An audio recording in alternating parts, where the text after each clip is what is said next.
لگی تو واپس نو پرابلم، پھر کل دوسروں کو دیں گے اپن، لگی تو واپس، اپنی قوم یہی چھے بھائی. آپ کو کوئی ایم ایل اے صاحب جنت میں، کوئی ایم پی صاحب آپ کو جنت میں، کوئی چیف منسٹر صاحب آپ کو جنت میں لے جانے والے نہیں ہیں، لیکن بروز محشر یہ مولانا صاحب آپ کو گواہی دینے والے ہیں، اے اللہ یہ شخص میری مسجد کا مصلی تھا، اے اللہ یہ شخص پہلی صف میں کھڑا رہتا تھا، اے اللہ یہ شخص تیری بارگاہ میں روزانہ آ کر 5 مرتبہ تجھے پکارا کرتا تھا، سجدے کرتا تھا، اے اللہ تیرا بندہ تھا، مولا تو اس کو جنت میں جگہ عطا فرما. یہ قوم کے علماء گواہی دیں گے اللہ یہ قوم فرما بردار تھی، ائمہ گواہی دیں گے، مفتیان عظام گواہی دیں گے.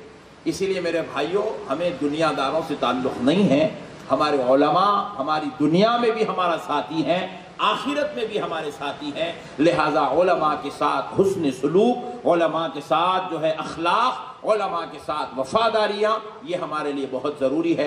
امید کرتا ہوں کہ آپ حضرات اس پر انشاءاللہ تعالی عمل کریں گے. پھر ایک بار مدینہ یوتھ کمیٹی کو میری طرف سے مبارکباد.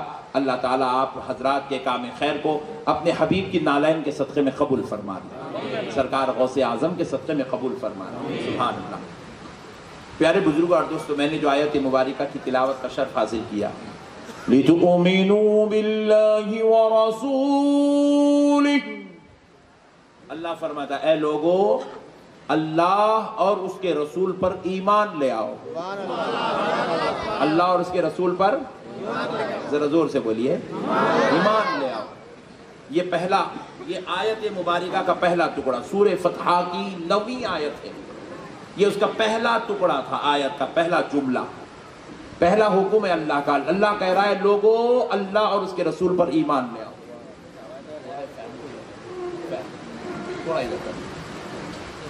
وَتُعَزِّرُوهُ وَتُوَقِّرُوهُ. اللہ رب العزت پھر دوسرا جملہ ارشاد فرما رہا ہے کہ لوگو حد سے بڑھ کر میرے نبی کی بڑھائی کرو، حد سے بڑھ کر اس کی بڑھائی کرو. بڑھائی جتنی بڑھائی ہو سکتی ہے کرتے جاؤ میرے نبی کی، اس نبی کی بڑھائی کرتے جاؤ، جتنا ہو سکتا ہے اس کی بڑھائی کرو. وَتُوَقِّرُوهُ، اللہ رب العزت فرما رہا ہے اور اس نبی کی حد سے زیادہ تعظیم کرو. حد سے زیادہ، ذرا زور سے بولو، ارے ذرا بولو یار، تعظیم کرو. تھوڑا یہ ساؤنڈ تھوڑا بڑھا دیجئے مائک والے بھائی. سبحان اللہ.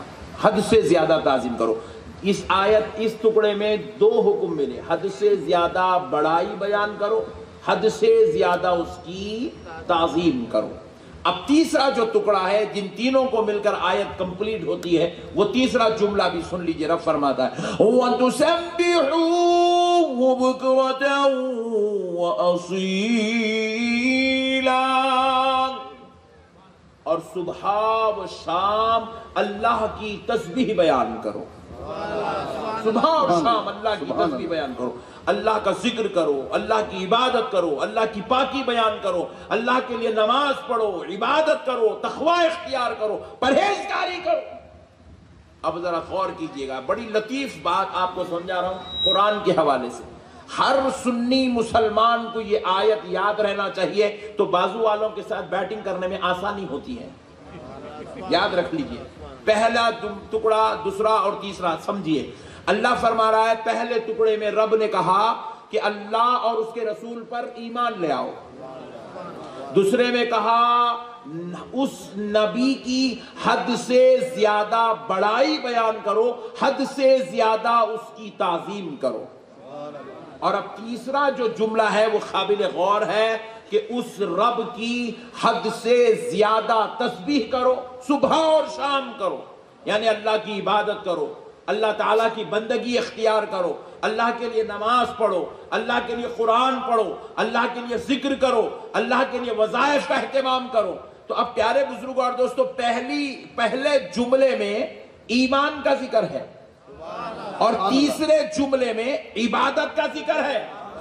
ایمان اور عبادت کے بیچ میں پیارے مصطفیٰ کی تعظیم کا ذکر ہے، پیارے حبیب کی بڑائی کا ذکر ہے۔ ہم نے پوچھا اے اللہ ایمان کے بعد تو عبادت ہونا چاہیے تھا، عبادت کے بعد نبی کا ذکر ہونا تھا، لیکن اے اللہ ایمان کے بعد نبی کی تعظیم کا ذکر ہے، اس کے بعد عبادت کا ذکر ہے، ایمان اور عبادت کے بیچ میں نبی کی تعظیم کا ذکر کیوں ہے؟ نبی کی بڑائی کا ذکر کیوں ہے؟ نبی کی عظمت کا ذکر کیوں ہے؟ نبی کی رفعت کا ذکر کیوں ہے؟ پروردگار فرماتا ہے اس لیے کہ بندو سن لو، مجھے عبادت اسی کی قبول کرنی ہے جس کے دل میں تعظیم مصطفیٰ نظر آتی ہے، جس کے دل میں نبی کی عظمت نظر آتی ہے، جس کے دل میں محبت مصطفیٰ نظر آتی ہے، جس کے پاس میرے نبی کی تعظیم نہیں، وہ لاکھ سجدے کرتا پھرے، اس کا کوئی سجدہ دربار الہی میں قبول نہیں۔ نعرہ تکبیر، نعرہ رسالت۔